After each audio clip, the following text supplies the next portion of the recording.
राधे राधे दोस्तों, हरे कृष्णा। दोस्तों, आज की इस वीडियो में हम लोग बात करेंगे श्री कृष्ण के जीवन से जुड़ी हुई एक ऐसी घटना के बारे में जिसको सुनकर आपका मन आनंदित हो जाएगा। तो चलिए शुरू करते हैं आज की ये वीडियो बिना किसी देरी के। मथुरा से गोकुल में सुखिया नाम की एक मालिन फूल और फल बेचने आया करती थी।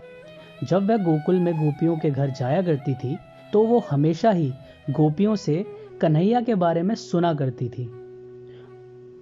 गोपियां कहती, नंदरानी माता यशोदा जी अपने मधुर स्वर में गाकर अपने लाला कन्हैया को आंगन में नचा रही थी। कन्हैया के सुंदर सुंदर कोमल चरणों के नूपुर के स्वर इतने मधुर थे कि सदैव ही कन्हैया की लालिमा को देखने का मन करता रहता है। मालिन को भी कन्हैया के बारे में सुन मन को एक सुंदर अनुभूति महसूस होने लगी थी। जब गोपियां मालिन को कन्हैया की बातें नहीं सुनाती थी तो उसे अच्छा नहीं लगता था। दोस्तों, धीरे धीरे मालिन के मन में भी कन्हैया के प्रति प्रेम जागृत होने लग गया था। जब ऐसा होता है तो वह मालिन गोपियों से कहती है, गोपियों, तुम कहती हो कृष्ण के भीतर अपार प्रेम है, तो मुझे आज तक क्यों कृष्ण के दर्शन नहीं हुए? गोपियों, मैं भी कृष्ण के दर्शन करना चाहती हूँ। मुझे भी कोई ऐसा उपाय बताओ जिससे कि मुझे कन्हैया के दर्शन हो सके। मालिन की ये बातें सुनकर गोपियां उससे कहती हैं, अरे सुखिया, अगर तुम्हें लाला के दर्शन करने हैं तो तुम्हें भी कोई संकल्प लेना होगा। गोपियों की बात सुन मालिन कहती है, मैं तो बहुत गरीब हूँ, मैं क्या संकल्प करूँ? यदि कोई संकल्प है जो मैं पूरा कर सकूं तो मुझे बता दो। गोपियां मालिन से कहती हैं, तुम प्रतिदिन नंद बाबा के द्वार पर खड़े रहकर कान्हा की प्रतीक्षा करती हो। उससे अच्छा तुम नंद बाबा की 108 परिक्रमा का संकल्प ले लो। जैसे ही तुम अपनी परिक्रमा पूरी करोगी तुम्हें अवश्य कन्हैया के दर्शन हो जाएंगे। और तो और परिक्रमा करते हुए कन्हैया से प्रार्थना करो कि वो तुम्हें भी दर्शन दे दे। दोस्तों, अब गोपियों के कहे अनुसार वह मालिन नंद भवन की 108 परिक्रमा का संकल्प ले लेती है और परिक्रमा करते कन्हैया का स्मरण करने लगती है। हे कन्हैया, मुझे दर्शन दो, हे कन्हैया, मुझे दर्शन दो। इस तरह उस मालिन के मन में धीरे धीरे कृष्ण के प्रति प्रेम जागृत होने लगता है और भी ज्यादा बढ़ने लगता है। भगवान कन्हैया के दर्शन के लिए उस मालिन के मन में एक भाव पैदा हो जाता है। वैसे तो मालिन रोज फल या फूल बेचकर मथुरा चली जाया करती थी, लेकिन उसका मन हर पल नंद भवन की तरफ ही लगा रहता है और तो और कान्हा जी का ही स्मरण करती रहती है। कान्हा के दर्शन के लिए उसका मन व्याकुल होने लगा। अब तो उसके मन में एक ही आस रह गई थी कि उसे बस कान्हा के दर्शन हो जाएं। मन की तड़प इतनी बढ़ गई कि उस मालिन ने यह प्रतिज्ञा कर ली कि जब तक कन्हैया के दर्शन नहीं होंगे तब तक मैं अन्न और जल ग्रहण नहीं करूंगी।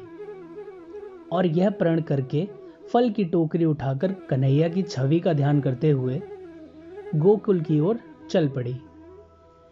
जैसे ही मालिन नंद भवन पहुंची वह जोर जोर से फल ले लो, फल ले लो री, फल ले लो कहकर आवाजें लगाने लगी। मालिन की आवाज सुन कान्हा ने सोचा, इस मालिन की दृढ़ भक्ति ने मुझे आज इसे दर्शन देने के लिए विवश कर दिया। भगवान कृष्ण उस मालिन की उपासना और कर्म का फल देने के लिए अपने छोटे छोटे हाथों में अनाज के कुछ दाने लेकर घर से बाहर आ गए। भगवान का स्वरूप पीतांबर पहने, कमर में स्वर्ण करधन, बाजूबंद पहने, कानों में मकराकृति कुंडल धारण कर, माथे में तिलक लगाकर और मोर मुकुट धारण कर कन्हैया छोटी सी बांसुरी धर छम छम करके दौड़कर घर से बाहर आ गए। कन्हैया ने अपने हाथों में रखे अनाज को उस मालिन की टोकरी में डाल दिया और कन्हैया मालिन से फल लेने को अधीर हो गए। मालिन का मन कान्हा को देखकर प्रेम से ओतप्रोत हो चुका था। मालिन की 8 पुत्रियां थीं, पर पुत्र एक भी नहीं था। कान्हा को देख उसके मन में पुत्र भाव जागृत होने लगा और मन ही मन वे सोचने लगी कि मेरा भी अगर ऐसा एक पुत्र होता तो कितना अच्छा होता। माता यशोदा जब कन्हैया को गोद में खिलाती होंगी तो उन्हें कितना आनंद आता होगा। मुझे भी ऐसा आनंद मिलता यदि मेरा भी ऐसा कोई पुत्र होता। मालिन के हृदय में जिज्ञासा हुई कि कन्हैया मेरी गोद में आ जाए। तभी मालिन के हृदय में जिज्ञासा हुई कि कन्हैया मेरी गोद में आ जाए। अब भाई भगवान श्री कृष्ण तो अंतर्यामी हैं।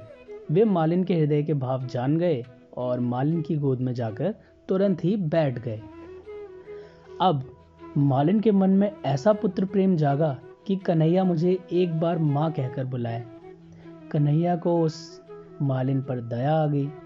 कान्हा ने सोचा, जो जीव जैसा भी भाव रखता है मैं उसे उसी के अनुसार प्रेम करता हूँ। कान्हा ने उसे माँ कहकर बुलाया। माँ मुझे फल दे। माँ सुनकर मालिन अतिशय आनंदित हो गई और सोची, लाला को क्या दूं कि कान्हा के मन को भा जाए, कान्हा को पसंद आए। भगवान के दुर्लभ कर कमलों के स्पर्श का सुख प्राप्त कर मालिन ने उनके दोनों हाथ में फल दे दिए।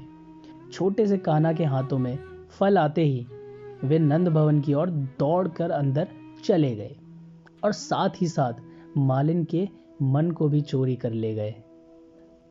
और उस दिन के बाद उस मालिन ने कान्हा के लिए अपना सर्वस्व समर्पित कर दिया।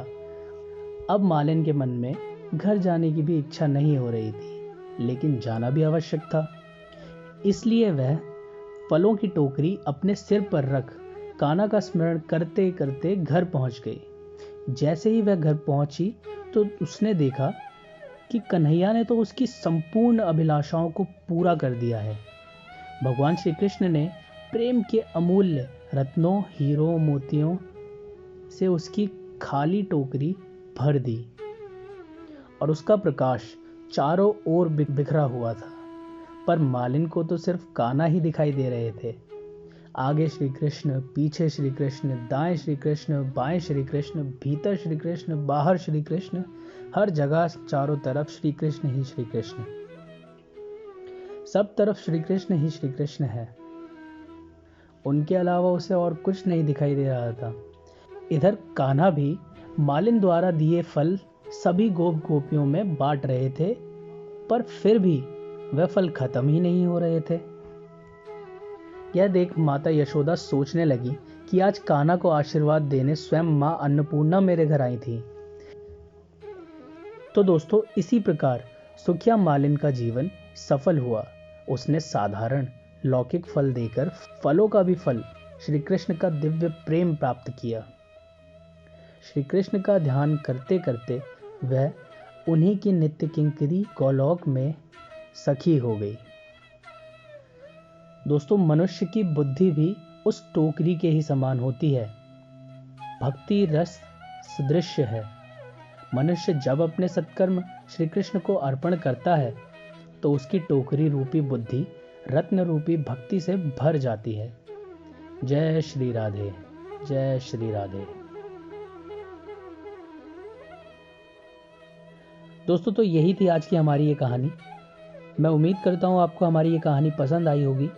अगर आपको ये कहानी पसंद आई है, आपको हमारा ये प्रयास पसंद आया है, तो अपने दोस्तों के साथ इस वीडियो को शेयर करें, इस वीडियो को लाइक करें और इस पर कमेंट करके इस कहानी में क्या अच्छा लगा हमें ज़रूर बताएं। राधे राधे।